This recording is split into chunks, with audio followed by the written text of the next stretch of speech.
heart. Yeah, he does. Perhaps starting with Al Sharpton first. Please Auschwitz them. Almighty God, hear my cry, hear my plea. Dachau, Auschwitz, every black politician.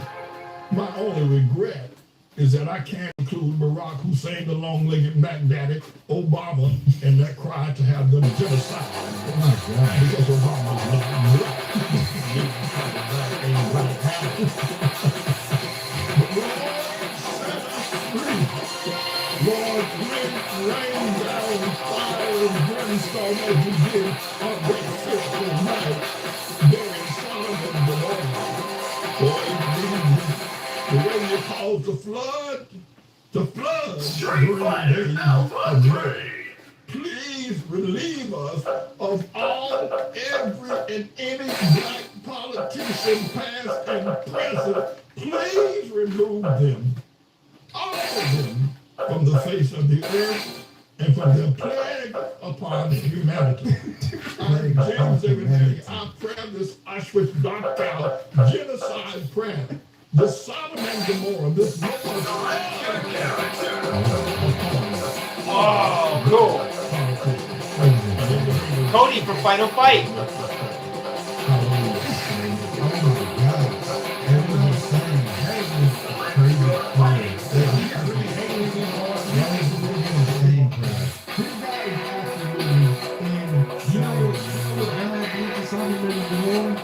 To continue references I have been going through that the worst stock of black men that have ever been raised on American soil have been raised over the last 50 years. We have been the least productive, the most vile, the most imprisoned, the most violent, the least responsible black man. We've been here since 1619, allegedly to some of the people that keep track of the first coming to America and working until the slavery. But even in slavery, we were able to raise that child you can say what you want about him in terms of post-slavery and, pre-abolitionists and post-abolitionists. But the worst part of black men has raised in the last 50 years. And if you know about a man, he's between the age right now of 1 and 50, he is a part of the worst generation of black men that has ever walked upright in American soil. He's the least Fucking bitch. He is the poorest, he is the most homeless, he is the most in prison. His sons have been shot down and killed. He has been shot down and killed. He has been raised by his mother. He doesn't know how to raise a man. His father has perpetuated the situation, and his mother still looking for somebody to love him. Looking for a man, but not no man. The worst narrative condition for the black woman on planet Earth in terms of finding a husband is not a black woman with better off finding, more productive finding a husband on the moon than she will on planet Earth. Years ago, going back 50, 60 years ago, when black men were men, the average black girl, 17, 18, 19 years old, should have at least 3 or 4 men propose with her. She got that many men in the marriage. I'm going to tell you the truth. Every black woman knows this. The black woman was raised by the civil rights movement, raised by the likes of Jesse Jackson, Al Sharpton, later on with T.D. Jakes and Obama, and the so-called mega preachers. You can't, the black woman knows you can't find a man. I don't care how good you look, how tight your skirt, how low the cut on your bra, how pushed up your bra is. You can't find a man out there. Now, he ain't there. Now, there's plenty of them sleeping on the street. There's plenty of them in prison. And there's plenty of them that turn fairies. There's plenty of men out there looking for men, too. There's plenty of black men looking for a black man and the black woman. It's a mess of a scream, I tell you. It's a scream. And why is this so? Because of the cultural... What's up, Enzon? How's it going, pal? of truth, the failure of the churches, the failure of the politicians, the failure of the mothers and fathers to follow the tradition. When that civil rights movement hit, that Dr. King movement hit, black people went buck wow. I mean, they went buck wow. After Shirley Chisholm and Adam Clayton Powell, they went buck wow. Crazy. Liberals, if you will. Giving up and expecting to do everything for hating white folk and marching up and down, burning down buildings like they're starting fires. I mean, they went the black family went buck wow. They went crazy. It's like, look where you are. Are you black woman? I don't care how good looking you are, long hair and long legs and a nice face and a protruding breast. You can't keep a black man out here. The black man you're looking at is looking at the black man across in the next cubby in the office. You're looking at the man who was a star. The worst condition on planet Earth. He's got great time with the black man. And this is the don't believe in me. How's everybody doing? Happy Saturday, guys. Even Ray Charles could see that man was playing on a as a surfer. The first 9 years of Washington Indonesia being raised by a tree in the classes. Day in and day out. When he was 9, 10, 11, 12 years old, that tree. He called it the first black tree. He's sick. Black people. He's sick. So look at that black man. Black children ain't got no father. And they're trying to talk to the mother. He's supposed to make us feel, but he's supposed to pick people up. So, I want to say that to you. I take a terrible point that you understand. Look, the Empire State Building, guys. And God is calling you. That's New York City, where I'm from. Today, most y'all on this is stupid, sick, cold, in prison, impotent, and you can possibly be. And some of y'all some of you black men out there couldn't make a woman excited about you. You couldn't ring her bell. If you had the negative bell from Philadelphia, when they were ringing that bell the other day, you couldn't ring that woman's bell. There ain't nothing inside of you. There ain't no woman's bell. It's a mess out there. Oh, my baby, that's a Mr. Houston down there in Houston. He's a man. You ain't got nothing. They ain't no nothing. They ain't got no money.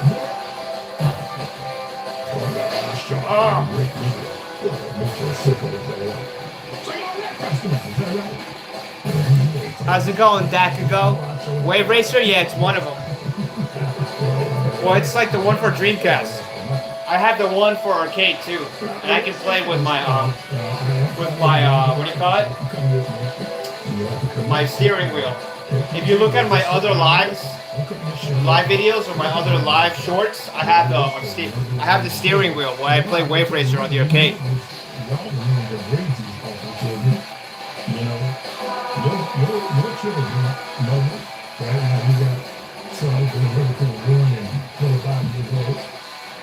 Or 35 years old. This song going to look like this one. It's a perpetual situation that just keeps repeating itself. And if your son happens to be one, and she gets hooked up with your son, he's going to do nothing like that, just like his son and use you. And your kid don't know how to say that. You're going to go to the head to sit the woman needs some teeth. I tell you what, you can sit the woman inside of him. What the hell?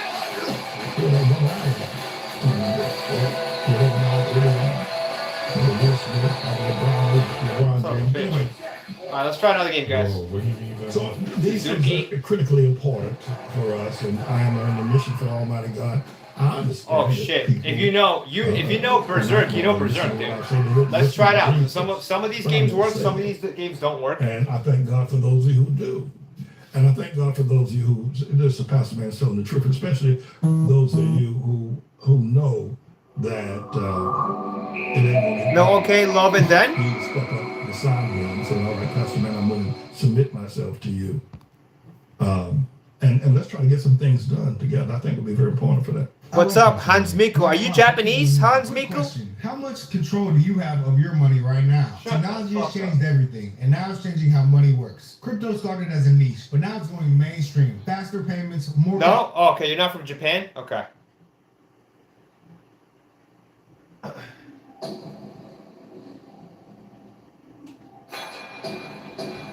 Texas homeowners. If you're thinking about listing your property as a realtor, you might want to listen to this first. Be real, keep it 100. Caitlin Clark has been on the receiving end of this sort of stuff way too much. Caitlin Clark fans have been saying this for a few years now. How bad can it possibly get? How ugly do the fouls need to be until they start getting called? When, on the other side of the ball, Caitlin seems to get called for standing, or gets a tech for clapping, or somehow gets a foul called against her when she's elbowed by another player. How bad can it get? Well, we just got our answer. I called it, and she would be targeted.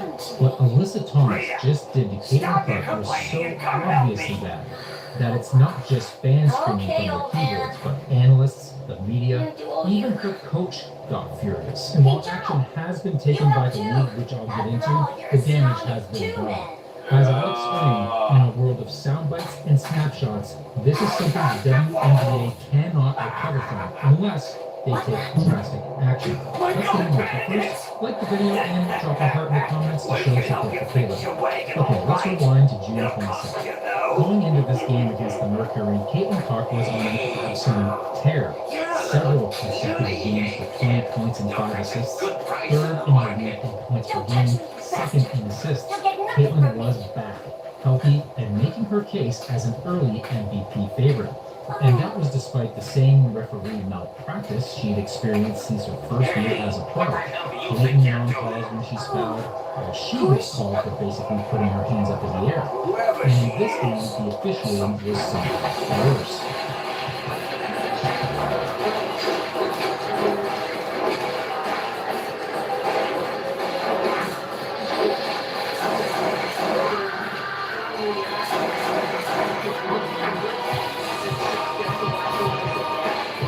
So Caitlin tussled a bit with Caitlin on the gun, which of course led to the famous circuit point. But then there's this. You may have heard in that clip that Caitlin got a tap out of that exchange. Well, it turns out that was for clapping. I got a technical for class. So like, go on the calendar now because the game is set for communication first for clapping. I asked her, but she said that I got a technical for clapping. So the many technical should be taken away should be that one. If it's truly for clapping, that's what they said they gave it to me for was for clapping. So it's just ridiculous. I don't understand it at all. And that tech was not rescinded by the league, even though they did it for Paige Beckers. Anyway, it only got worse from there. Yo, AT tried to take Caitlin Clark out. Look at that elbow. Oh my. Look out. Look at that elbow. Oh my. He tried to take Caitlin Clark out. Look at that elbow. Oh my. She tried to take her out with the elbow. That's good old Alyssa Thomas chucking her elbow at Caitlin, which was bad enough, an obvious foul. But then came what many are calling the worst call in sports history.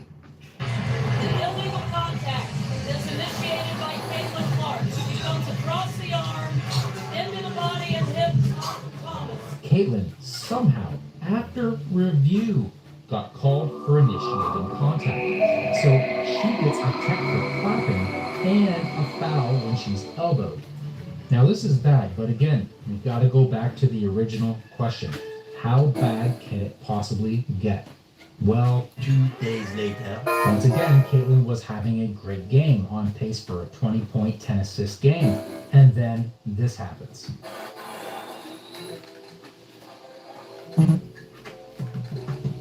See that? That's a fist pressed down onto Caitlin's neck, once again courtesy of Alyssa Thomas. But there was more to it. From that other angle, you can clearly see the knee pressed into the groin. And of course, no call. And then Caitlin quietly left the game with back issues and didn't return. And many suspected it was because of this. Yep, yet another illegal closeout. So now we've got a punch to the neck, a knee to the groin, and more reckless closeouts, and an injury. And this time, everyone lost it. Whether it's from Kennedy Carter at the very beginning, or Marina Mabrey last year, or Alyssa Thomas today, she's been on the receiving end of this stuff, and she's getting called for fouls for having her arms straight up in the air and getting technical for flags. And then there was the closeouts, reckless closeouts, whatever you want to call them.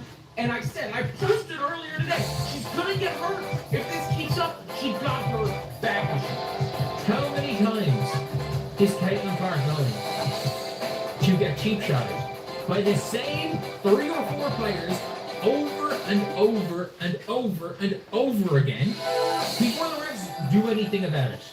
But these are analysts and fans. What about the coach? So during the game, How you guys doing? we saw nothing from Steph. Welcome to my At this humble point, abode. don't expect We're playing it to Virtual go Fighter 3 at the but Dreamcast. Come on, give us something. I mean, until this point, the coach has shot more daggers at Caitlin than at the refs. But what she said post-game, well, it was finally what needed to be said. Number one, it's absolutely egregious and utterly.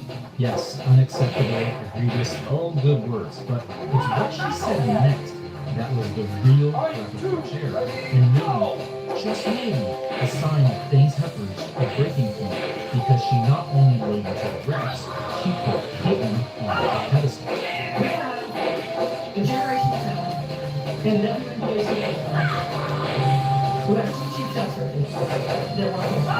And I say again, absolutely unacceptable. Now, it would have been better had she said that she's the face of the league, she's the reason we're flower shopping instead of commercial, and why players are making 4 times the money. That would have been the best thing to say. But even if you don't buy her authenticity, she's at least saying the right things this time. She's echoing the fans' frustration, which she needs to do because the fans are dying. Son of a bitch. After a ton of outcry, Alyssa Thomas got suspended for 1 game, but that's not going to help the Caitlin Clark fans. It comes off as a slap on the wrist only because the league had to do something. Whoa! How do you guys like that? Does nothing. The league Big let fucking all time, the bro. too far for 2 That's like a months. 3-star. The What the damage fuck? is done. Again, in a world of sound bites and snapshots, Caitlin Clark fans and casual sports fans now have the image. Alyssa Thomas's fist on Caitlin Clark's neck. That's the image that, for Caitlin Clark fans, represents the relationship between the league and its savior. It's like a statue, it's an icon. Summarize Caitlin Clark's WNBA career in 1 image. That's the new go-to. Until the WNBA takes real action to dramatically overhaul officiating and start protecting the golden goose, this image is going to be there at every turn. Every missed call, every time some talking head says Caitlin Clark shouldn't complain to the refs, every time a player gets overly physical with Caitlin, this picture will be there as a reminder of what the small stuff, when permitted, leads to. Since you're still here, drop a trophy in the comments because you are a winner for sticking around. Thank you for watching. I will see you next time. 102 Dalmatians? What the fuck is that? See this branch of arteries right here? The Mayo Clinic calls it the left anterior. Alright, you guys, descending I artery. gotta We go. call it But thank you the so much. I'll Mayo probably Clinic. show up It's tonight, where the possibly. majority of plaques form over the course of your life, and where almost half of all heart attacks take place.